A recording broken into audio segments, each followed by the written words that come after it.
Pinamigay ko na, sir, kasi lasinggero eh. Yun lang. Eh, marami yata nagtitinda dyan ng alak.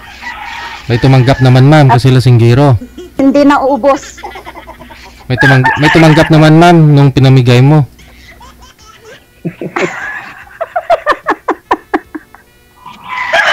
Meron, idol. Meron naman, kahit lasinggero. Oo, sir, idol. Ilan taong ka na ngayon, ma'am? Mag-46 po ako bukas, sir. Oh, advance happy birthday. Thank you so much, sir. Ilang anak nyo? Diyan ako mayaman, sir.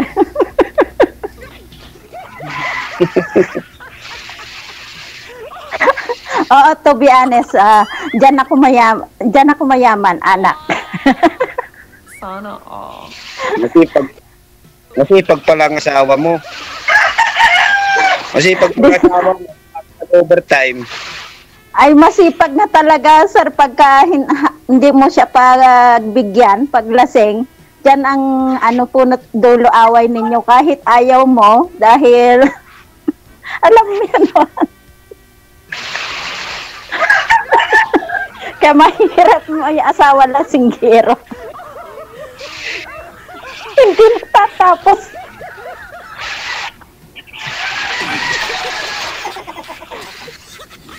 Bakit isang pinaan? Ilan po ba lahat yung anak nyo, ma'am? 5 po, sir. 5. Idol. Okay. When idol, 3 nga babae nga nagsasarno. Yauna. Tapos lalaking naudi, may kapat sa kamay kalima.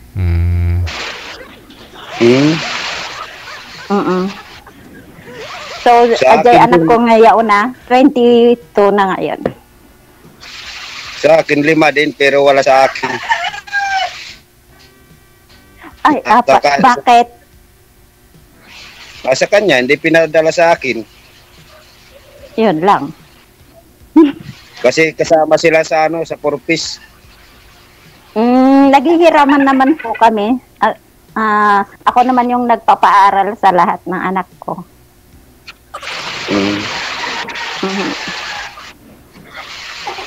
Ano yan part ng lugar nyo? Mindanao? Cagayan Valley, sir. Luzon. Ay, Luzon. Ilocana, Papunta sa niyan, Palawan o Ay, hindi po, sir. Hindi.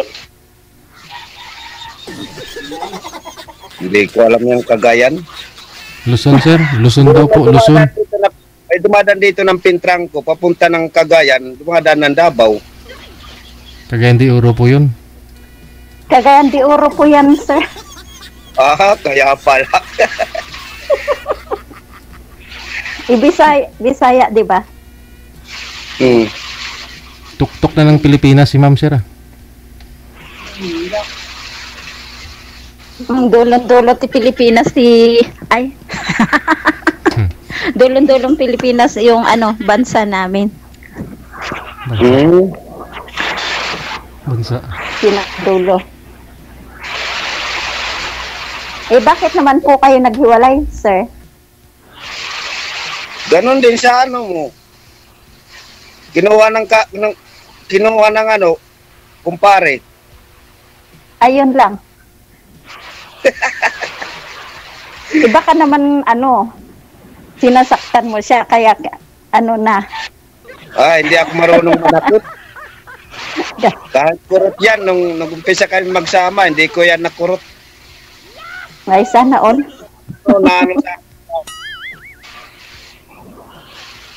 Nakahanap ng gwapo. Ayun lang.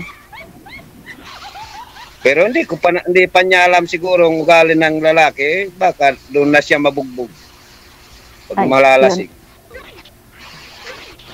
Kasi hindi ako marunong manakit ng babae. Ay, sana all. Sana all. Oo. Asawa ko, bugbog sarado. Bugog sarado mo, ma'am? Binubugbog niyo po, ma'am? Sarado ako palang pag... Opo, idol. Ba't yung... Bugbog sarado ako, nag-taste ako hanggang naging 5, wala pa rin. Ikaw yung binubugbog, ma'am. Ako, idol. Sa nag-aaway kami, ganon. Siyempre ako, babae ako, wala akong kayang gumanti. Ba't Basta kayo? ang mukha ko dati. Ba't niya binubugbog, ma'am? Nag-aaway kami. Pag hindi naman ako sasagot, ako naman yung may masama. Pag sasagot ako, ganun pa rin. Masama Hindi pa ko alam kung saan ako lulugar pag nalasing siya. Mabait siya pag hindi nalasing. Sir. Ganun. Alam na mga anak namin kasi malalaki na yung mga anak ko. Ganun. 2015, nung nag-decide ako makipaghiwalay na kasi harapan mismo magulang ko is sinuntok yung bunganga ko. Ala. Siyempre naman. Baka masyado maingay. Hindi naman ganun, sir. Sa totoo lang is ako tahimik, is prepare lahat. Ang gusto ko sana paglasing na is matulog na siya kasi nakakahanda naman. Hindi naman ako pabayang asawa or pabayang ina na katulad yung mga iba. So sinuntok ka sa harapan ng mga anak ko yan. Sinuntok ka sa harapan ng mga magulang mo?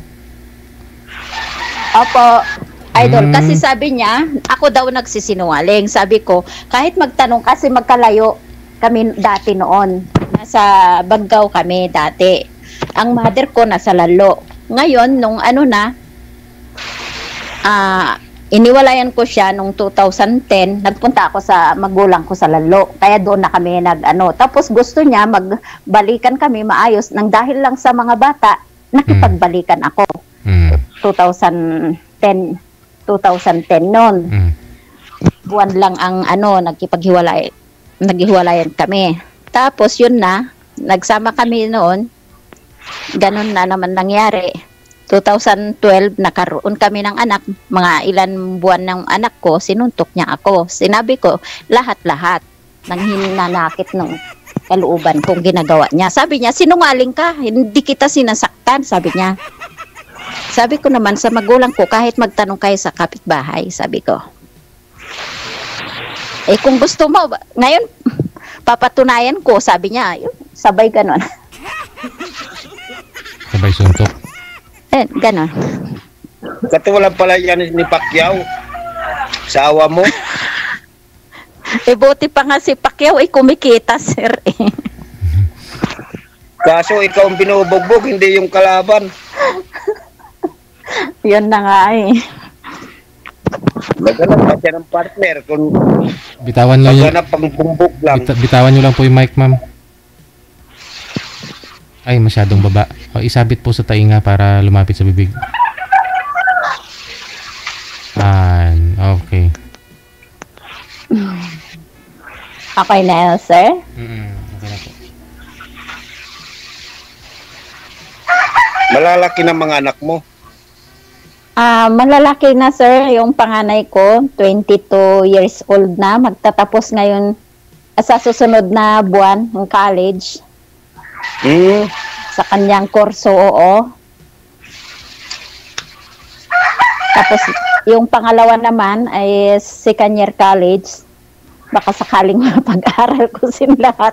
Kasi yun lang naman talaga kayamanan ko. Yun lang eh. Makapagtapos sila. Tapos pangatlo is grade 12.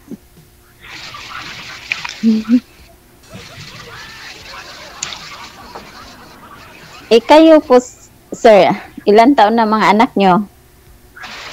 Ano lang yung isa, yung panganay ko, 18. Mag-iiko. Bata pa. 18, tapos na sana yan ng senior high, kaso nalulong sa ML. Iyon ang masama sa mga ML kabataan ngayon. Pero yung so, hindi na. Yung apat nag-aaral lahat. Nung nalulong, tumigil na. Ilang taon ka na, sir? 48 na ako. Ah, Nag- Matanda late. makapag-asawa. late nag-asawa. Oo, ano na ako. 29 na ako, 28 na ako nag-asawa. Mm. Ito pala 18 yung panganay. Oo. Kasing edad yung pangatlo kong anak yan. Kasi pangatlo kong anak is 18. Ano Isang naman ang taon lang pagitan. 3 taon, tapos 5 taon, tapos 7 taon ang mga gap nila. Kaya may maliit. Mm. Anong trabaho mo dyan sa inyo? Natural, magsasaka. Nagtatanim ng lahat-lahat po. Sa inyo yan. Sa inyo yung tataniman mo. Hindi po, Sa inyong kami ng mga lupa kasi wala na yung lupa ng parents namin na isang lapo. Hmm. Mhm.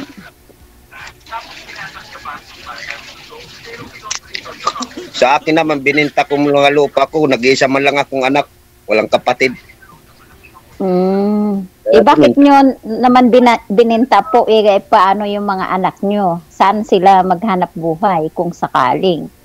Hindi, bininta ko yun dahil utos ng asawa ko pa dati. Nagpadala lang ako sa tukso, kaya tuloy ngayon wala na ko lupa. Anong trabaho nyo ngayon, sir? Ha? Anong trabaho nyo ngayon? Construction. Simula nag-asawa ko, construction ng trabaho. Ay, hindi na kayo nagtatrabaho sa lupa, sir? Hindi na, hindi ako sanay dyan sa lupa. Ayun lang. Talaga.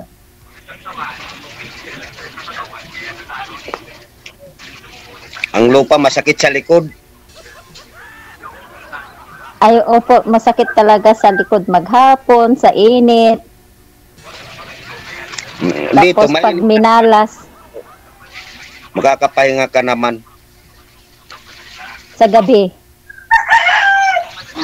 Tapos pag may partner, hindi ka pa makapagpahinga. Bakit? Mga labit. Kalapit ng kalapit. Maski pagod. Maski pagod, walang pagod eh. Yun lang, hindi naman niya nagtatrabaho, kaya wala yang pagod. Ang katawan naman nagtatrabaho. Ayun lang. Hindi naman ako ganun. Bakit ka?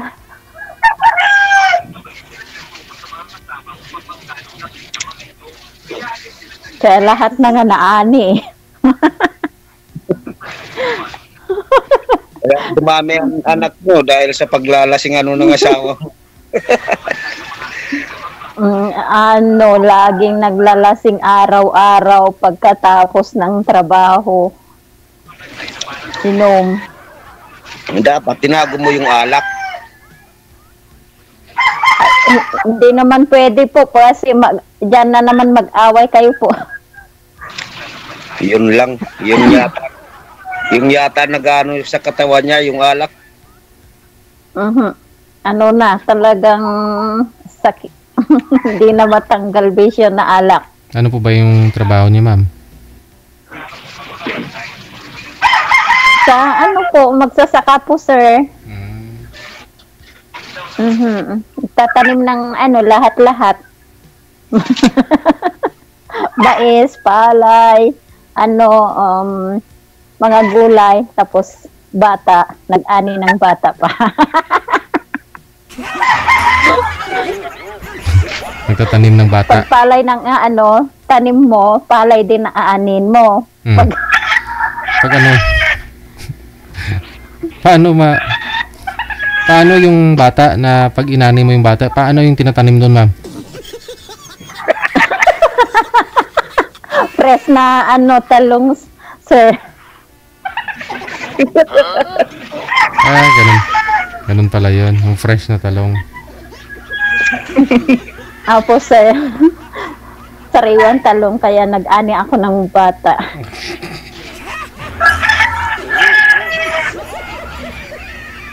Sir, maraming alagang manok. Kanina pa ho yan tilaok ng tilaok, oh. Asan ba yun? Ang sarap yan. Ano, idol, lutuin na tinula. Tinulang manok, no? Native na manok. Hindi dito yan. Sa trabaho ko.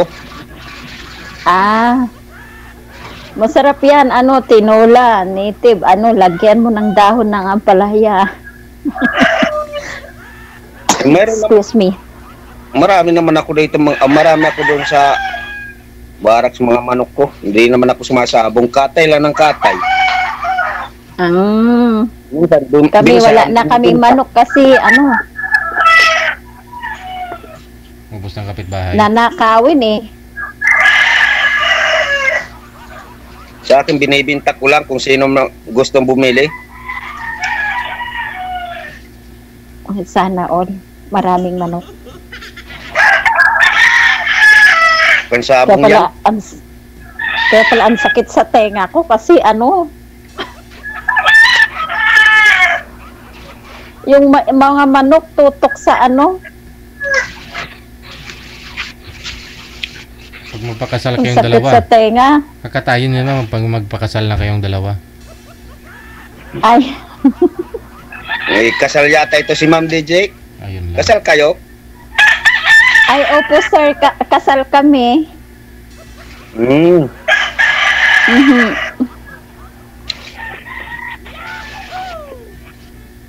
Kasal kami. Mahirap pa naman ang ano, mahal pa naman bayarin. Divorce?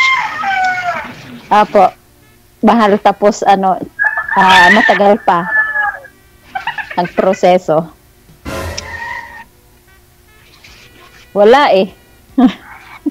Kaya the best yung ano, yung mga kabataan ngayon, may ano ko na lang. The best yung makipag-live-in muna. Sa mga bata, ay yun pa yun yung ma'am. Opo, idol. The best yung makipag-live-in pagka hindi maganda yung ugali is naka-ready ka makipaghiwalay. Kasi pag naghiwalay kayo, dala mo yung apelyado niya. Hindi kaya makipag-alay sa susunod o makipagkasal Correct. sa susunod. Gusto gid.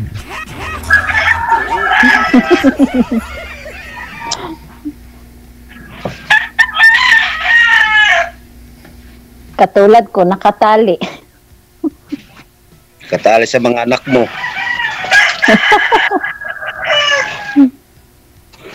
Aruroy, ang daming manok. DJ, pwede na mag-off cam. Off cam na po ba? Ikaw po ma'am, may tatanong pa ho kayo. Oo, hindi. Maano na. Baka pumunta rito si engineer. Ay, Cam na lang muna. iniwan mo na may trabaho mo. Oo.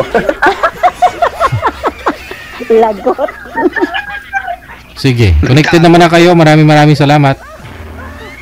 Okay, good Jay. Salamat. O sige, idol. Bye.